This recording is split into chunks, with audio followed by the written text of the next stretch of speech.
Pak Jokowi. Ya. Kenapa sampai sekarang beliau nyaman untuk bermain peran sebagai presiden lah gitu? Ada orang yang dengan nyinyir mengatakan presiden-presidenan. Karena saya dokter ya, Iya, betul. jadi saya bisa melihat bagaimana body language, bagaimana cara bicara, bagaimana gesture, bagaimana body face language-nya itu. Beliau itu dalam fase depresi yang sangat kronis. Oh gitu? Sangat tidak nyaman.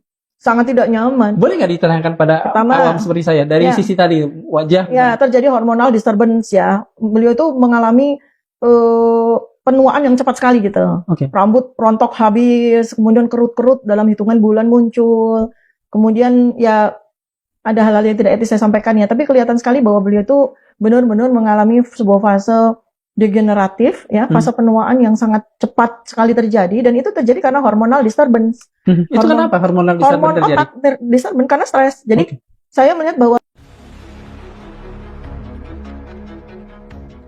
setelah beliau selesai jadi presiden, baru sadar tentang collateral damage yang terjadi selama 10 tahun ini. Bukan menyesali, tapi ketakutan. Bukan menyesali, tapi ketakutan gitu. Karena kalau ini makin banyak orang yang tidak mampu lagi dia kuasa, dan itu akan terjadi secara alami gitu ya. Kan kita lihat ya, fase memang Jokowi ini karena apa ya, kekuatannya dia itu kan kekuatan yang bersifat majemuk ya, bukan kekuatan tunggal kan, gitu ya. Sehingga kan beliau sangat powerful memang. 10 tahun itu kan sangat powerful gitu kan. Nah, kekuatan sangat powerful itu kemudian ditinggalkan, kan nggak mungkin begitu aja langsung Presiden Prabowo jadi presiden gitu kan. Kita lihat fase transisinya kan antara 6 bulan sampai 1 tahun. Dan itu sebetulnya kan terjadi pada siapapun. Dari Megawati ke SBY pun terjadi, dari SBY ke Jokowi pun terjadi. Tapi memang tidak selama ini gitu. Karena kita harus akui bahwa kekuatan yang dibangun secara sistemik itu kuat banget gitu kan.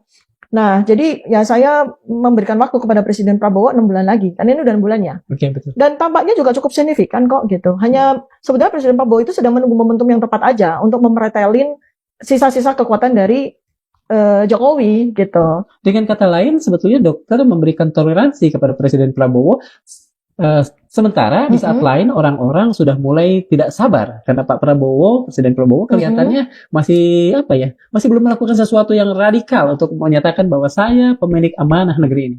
Gini, karena balik lagi ya kepada pengertian yang tadi disampaikan, bahwa Indonesia ini tidak daulat kan, karena ada GP kan gitu.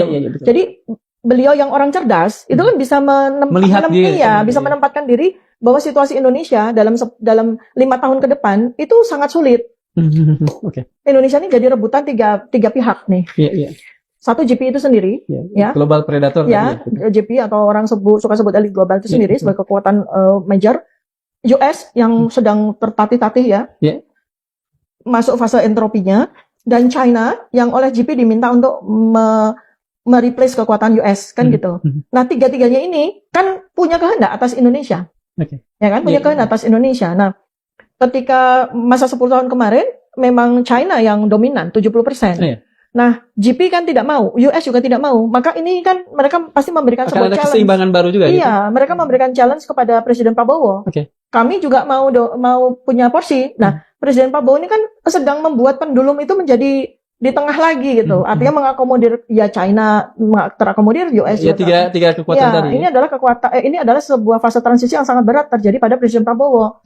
Kita memang melihatnya tuh harus melihatnya dari sky view ya. Nggak bisa kita ngelihat tuh dari sini gitu. Nggak akan bisa. Dari helikopter lah. Iya, dari malah lebih tinggi lagi. Ya, kita nongkrong di awan gitu ya, ngelihat apa yang terjadi gitu. Saya bukan membela Presiden Prabowo, tetapi kalau saya jadi Presiden Prabowo, saya juga akan mengalami kesulitan yang sama dengan dia. Siapapun juga yang jadi presiden.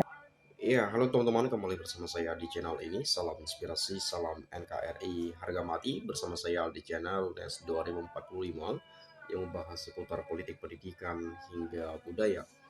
Menarik sekali penyampaian dari Dr. Tifauji yang kerap sering kita kenal sebagai Dr. Tifa, ya, salah satu PG di media sosial yang saat ini juga sedang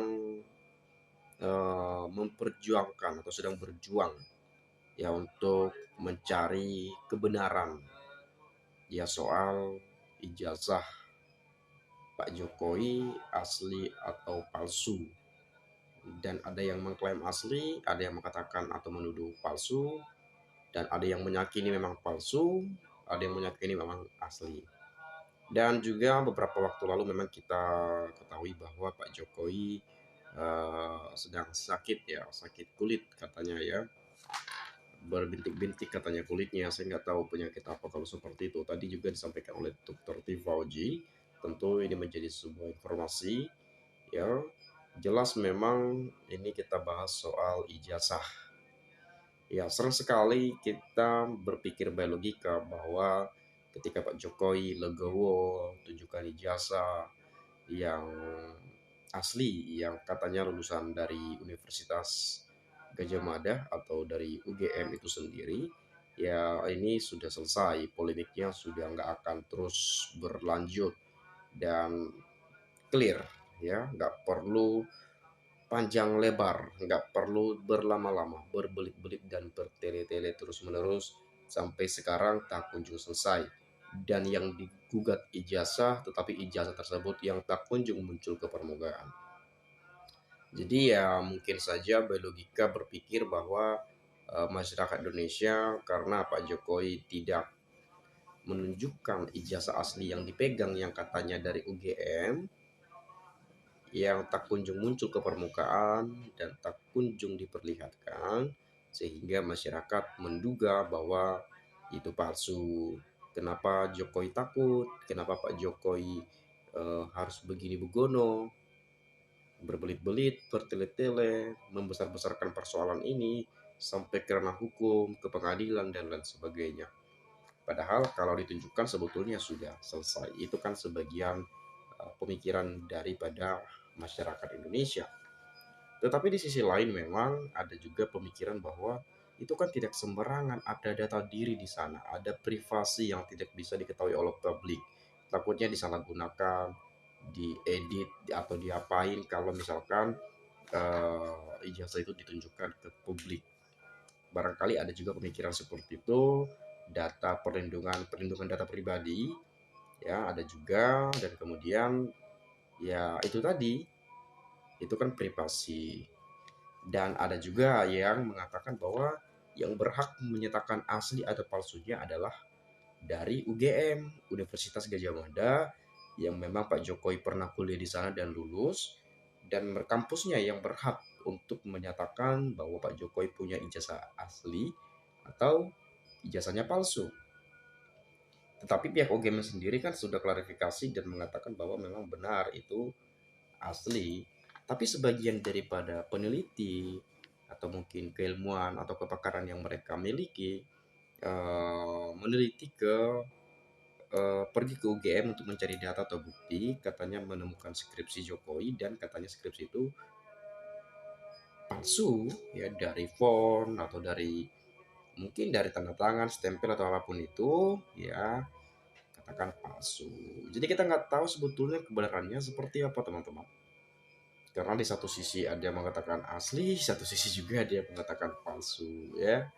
Jadi ya kita nggak tahu sebetulnya ini sampai kapan kasus ini biar selesai, tidak panjang lebar, tidak gaduh lagi, apalagi ribut-ribut soal ijazah ya.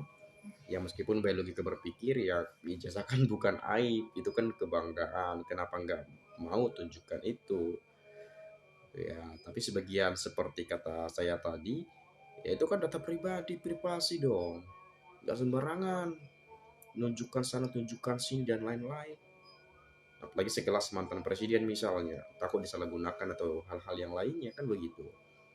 Tapi mungkin kalau teman-teman punya pendapat lain ya bolehlah silakan sampaikan di komentar pada video ini nantinya. Tetapi perihal penyakit Pak Jokowi sekarang ini ya kita doakan semoga lekas sembuh, semoga membaik dan sehat ya, biar bisa menjalankan kehidupan sehari-harinya seperti apa. Ya meskipun banyak pro dan kontra terkait apa yang dilakukan oleh Pak Jokowi akhir-akhir ini begitu ya. Sebelum saya akhiri, saya akan coba baca berbagai pendapat teman-teman kita di komentar ini dan nanti akan saya ulas juga bila ada yang perlu kita ulas. Tetapi kalau tidak ada yang perlu ya saya hanya sampaikan saja bagaimana penilaian dari masyarakat Indonesia. Kebohongan akan menyiksamu, makanya jangan suka berbohong.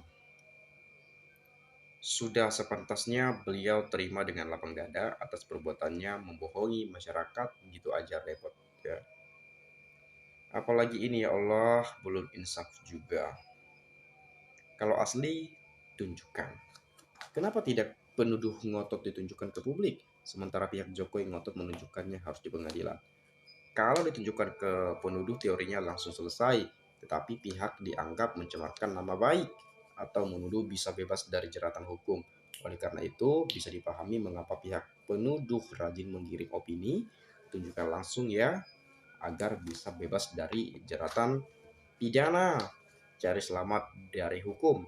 Sementara pihak Jokowi ngotot melalui jalur hukum di pengadilan, tahu kan tujuannya? Sebetulnya ingin menggiring mereka ke penjara karena pencemaran nama baik. Kan gampang dibaca ini, pihak Jokowi diajak mediasi juga tidak mau. Dengan kata lain, menunjukkannya ijazah itu tidak semudah permintaan kelompok tertentu yang menggiring narasi pencemar nama baik.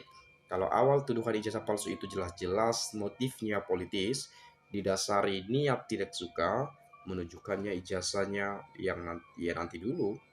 Lah, kalau langsung ditunjukkan ke kelompok penuduh, tidak kemudian selesai masalah.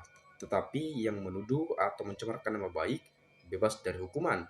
Ini kata Jokowi akan jadi presiden buruk ke depan bagi setiap orang yang memiliki motif serupa. Oleh karena itu harus diberi pelajaran secara hukum. Maunya tim hukum Jokowi menunjukkan harus di pengadilan karena dianggap mengembangkan isu hoax. Kan yang menyebar itu dari kelompok itu juga kan. Maklum dendam politik karena kalah dalam Pilpres 2014, 2019, 2024. Termasuk ada ormasnya seperti HTI, FPI yang dibubarkan oleh Jokowi. Lagian secara hukum, ijazah atau yang memuat identitas seseorang itu dokumen yang bersifat privat. Ya, tidak bisa ditunjukkan kepada sembarang orang. Bukankah dengan mengetahui identitas seseorang bisa disalahgunakan untuk kepentingan-kepentingan tertentu? Misalnya identitas KTP, nomor HP, ijazah, dan dokumen lainnya diketahui orang yang tidak bertanggung jawab bisa fatal akibatnya. Ijazah pun bila di-share di medsos bisa diedit lalu dipersebarluaskan sesuai tujuan tertentu saja. Ya, misalnya itu juga gampang loh. Penipuan-penipuan yang disebabkan oleh diketahuinya identitas seseorang baik dari KTP maupun nomor HP juga sering terjadi. Dan seandainya Anda mendatangi UGM kemudian ingin tahu identitas seseorang tentang ijazah atau dokumen lainnya, apakah kemudian lembaga itu akan memperbolehkannya? Saya jamin tidak akan ditunjukkan kecuali untuk kepentingan penyidikan dari lembaga yang berwenang untuk situ seperti kepolisian. Banyak orang menggiring dengan narasi-narasi yang menyesatkan, yang terkadang sebetulnya didasari politis, tetapi maklum karena keterbatasan SDM kita sehingga mudah terpengaruh. Mungkin termasuk Anda atau saya. Maklum SDM itu tadi karena ketidaktahuan hukum tentang itu. Iya luar biasa penyampaian beliau ini ya. Ternaknya selalu bilang Jokowi sangat santai. Jebul ya, tekanan berat, ternaknya salah menilai semua. Harusnya ibu itu nguntit terus kegiatan Pak Jokowi mulai dari bangun tidur sampai mau tidur, lalu share atau undang podcast ya. Oke lah, mungkin itu saja lah teman-teman ya. Ini tadi luar biasa penyampaian dari saudara kita Arianto ya. Kalau teman-teman punya pendapat lain, silahkan sampaikan di video ini. Dari saya itu saja, salam dan sampai jumpa.